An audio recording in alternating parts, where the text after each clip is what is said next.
Huwag mo akong husgahan sa kaunti mong kaalaman kasi kilala mo lang ako sa pangalan, hindi sa galawan. Pinanganak akong mahirap, hindi ako pinalad makapagtapos ng pag-aaral kaya binawi ko na lang sa sipag at diskarte sa buhay.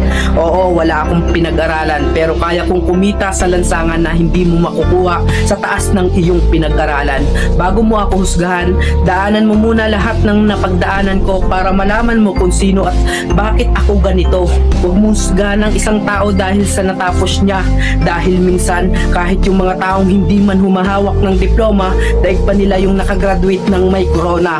Bawat tao may kanya-kanyang kwento sa buhay, kaya bago mo sila husgahan, alamin mo muna ang kanilang pagkatao at tingnan mo muna ang sarili mo, baka malala ka pa sa tinitira mo.